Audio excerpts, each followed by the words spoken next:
Hello everyone, my name is Jamin. Thanks so much for visiting my channel. In this video, I have an MSI GF63 8RD gaming laptop. I'm going to take you on a teardown or disassembly tour, show you how to get inside, and many of the various components you can access once you're in. So first thing, power down your computer the correct way. Make sure it's off and unplugged from your charger. We're then going to flip the computer over to access our bottom case screws. Now there's quite a few screws on this bottom case. We're going to go around, take all the screws out, and when all the screws are out, we'll take a small, flat, preferably plastic pry tool, and I say plastic because it will scratch your case a lot less than a metal one will. We're going to go around the entire seam of our bottom case and pry it up from the rest of the computer. Now this bottom case was especially challenging, and I take computers apart for a living. This one was a major pain in the butt. So you're going to go slow. Try not to get the pry tool too far in. You can damage some internal components.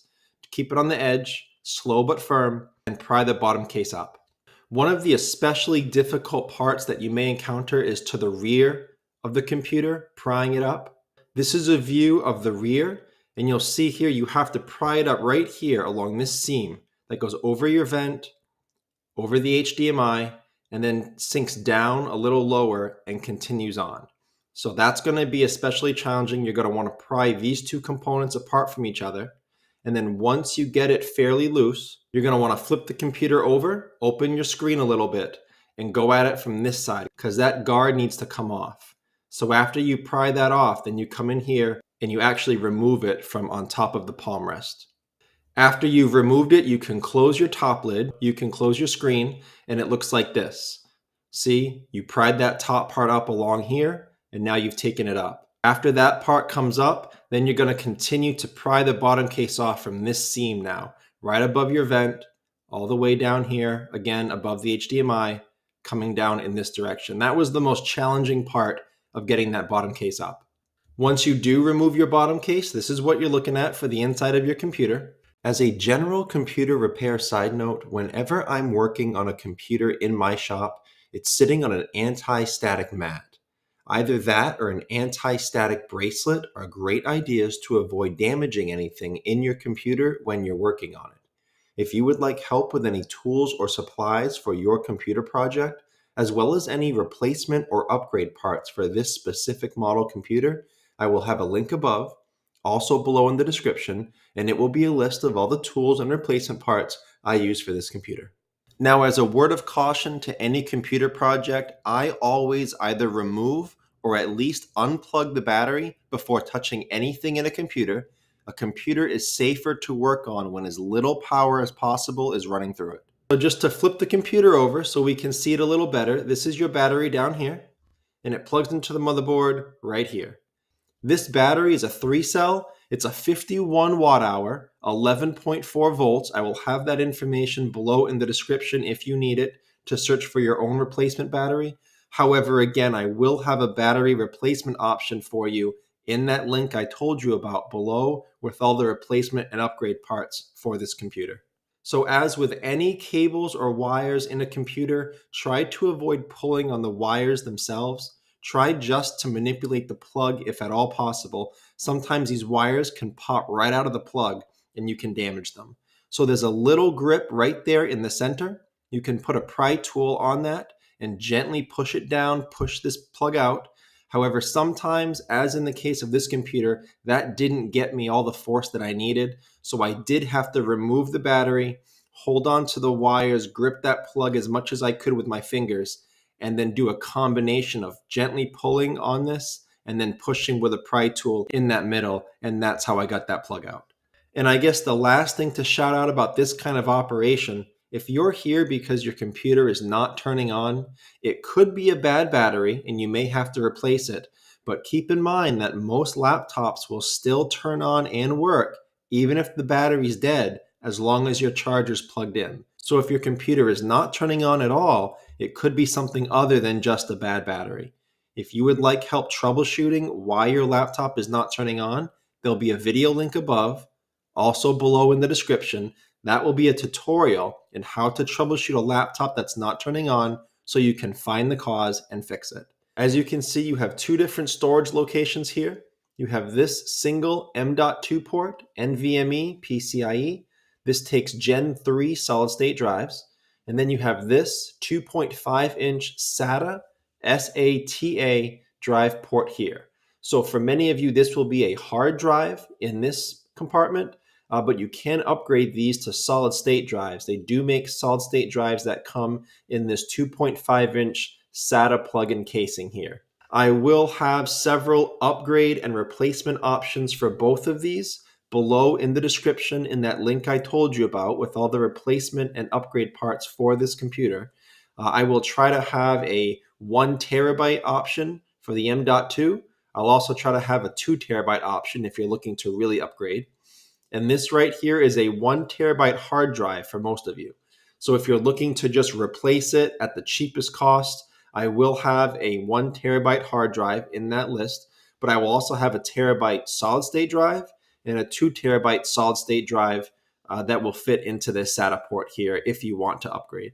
The way you would gain access to the hard drive is you have a screw right here towards the left of my screen, a screw right here towards the right. That will release the hard drive, and then it unplugs from this SATA port right there. So you'd lift it up a little bit from the bottom end and gently unplug it from this SATA connection there. The way you would operate the 2280 solid state drive up here is you would unscrew it right here, this single screw, and then it would pull out of this port right there. I guess the last thing to shout out about this kind of operation, if you are installing a new drive into your computer, you may need to install an operating system to it afterwards. If you would like help with that, I will have 2 video links below in the description. One will show you how to install Windows 10 onto an MSI. The other will show you how to install Windows 11. And I'll also try to include a link below in the description to help you if you need to recover some data from an old failing drive, if that's why you're replacing the drive in the first place. Your RAM is right here. You have 2 RAM ports, one on top of the other. This will take either DDR4 2400 RAM or DDR4 2666 RAM. And I do believe the maximum RAM for this model computer is 32 gigabytes. If you think you have contrary information, please let me know.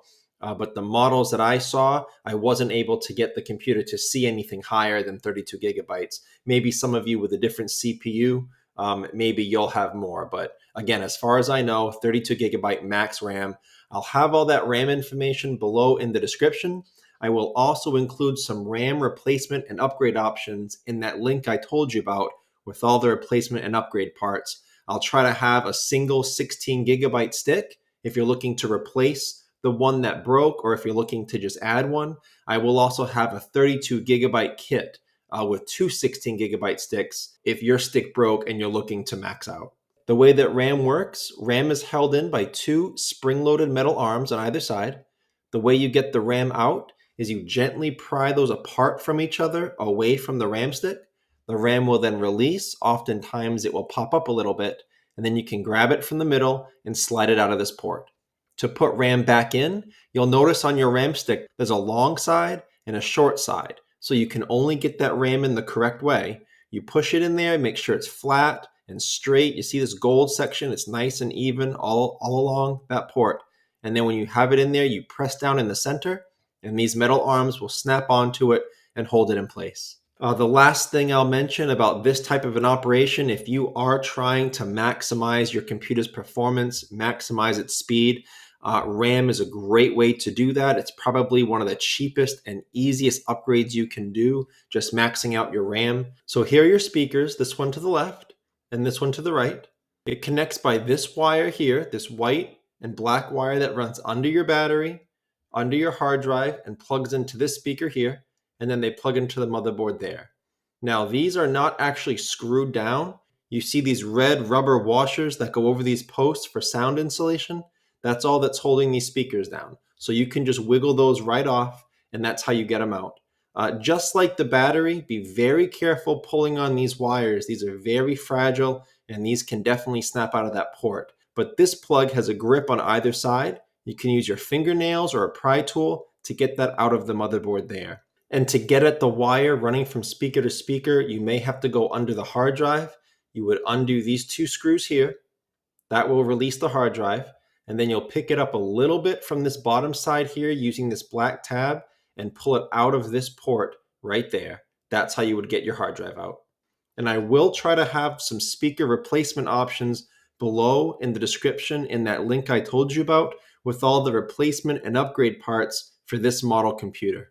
And I guess the last thing to shout out about this type of operation, if you are having sound quality issues, if the sound is not coming at all or it's different across different platforms and software, you may not need a speaker replacement. It may be a system or driver issue.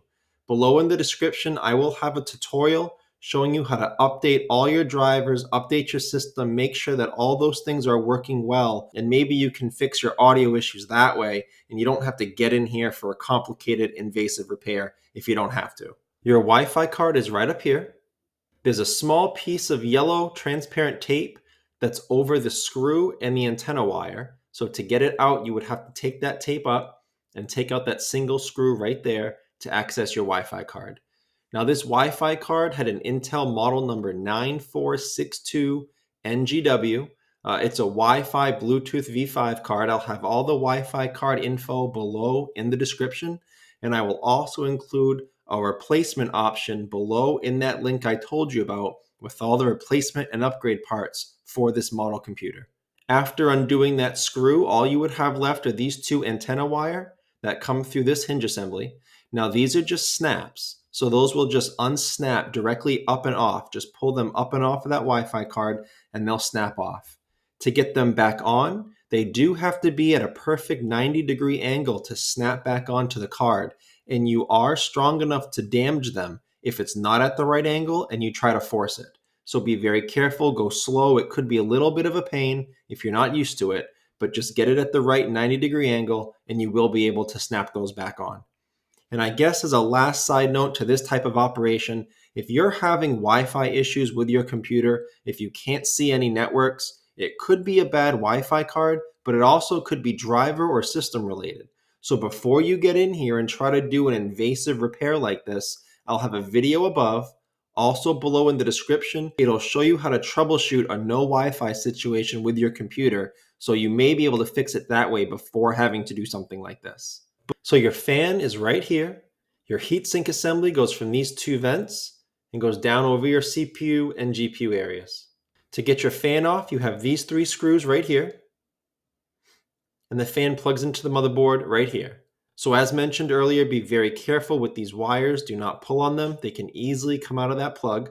Use your fingernails or a pry tool, or in this case, maybe a pair of pliers, because this plugs directly up and off of the motherboard, and you'll be able to pull that out safely. You can also see that the fan itself can disassemble with these 4 black screws. That can be helpful if you're here to really clean out your fan. To get the heatsink up, you would do these 3 screws here over the CPU area, these 4 screws here over the GPU area.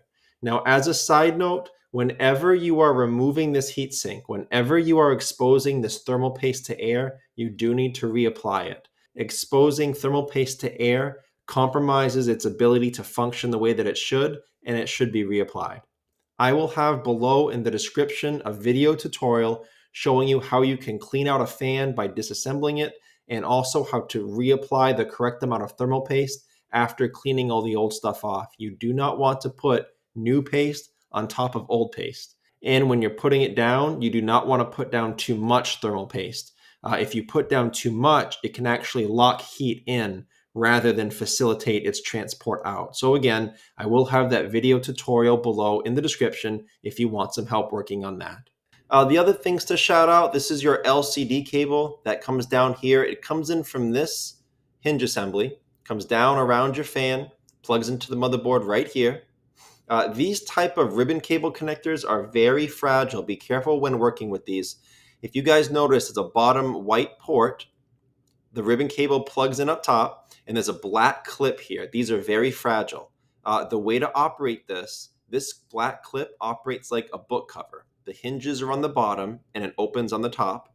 You would slide a small, very, very flat pry tool underneath that black clip from the top and gently pop it up.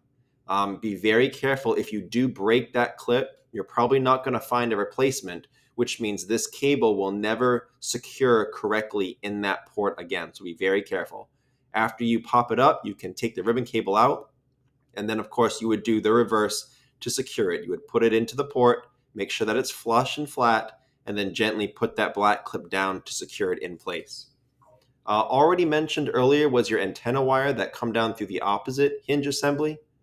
If you do want to get at your LCD assembly, you would undo the screws to each hinge assembly, and then over here too, after removing the heatsink assembly. And then after making sure the LCD cable is up and free and clear, and the antenna wires are up and free and clear, you'll be able to remove your LCD assembly. If you're looking to replace your screen, that's generally the easiest way to do it, just to replace the entire assembly. That's what a lot of computer shops prefer to do, but that is a little more pricey than just replacing the LCD and getting into the LCD assembly. If you need help getting into your LCD assembly, I will have a general video tutorial below in the description showing you how to access a general LCD assembly. Keep in mind, it's not going to be the exact same one as this model. So if you need additional help getting into yours, leave me a comment, let me know, and I'll try to add some FAQs as we go forward. But that's the end of this video, how to get inside the GF63 8RD and a brief tour of many of the components you can access. Thanks again so much for watching. Please remember to like and share if this helped you out, if you think it can help someone else out, and feel free to subscribe if you enjoy DIY computer content like this, or if you just want to keep me on hand to answer any of your future computer questions. I do try to answer all questions throughout my channel at least a couple times a day. Also, feel free to check out the related links section below in the description. From time to time, I do try to add things in there that I think will help you with your general computer life, make it more productive, more enjoyable. So thanks again for watching, everyone. I look forward to seeing you on my next video.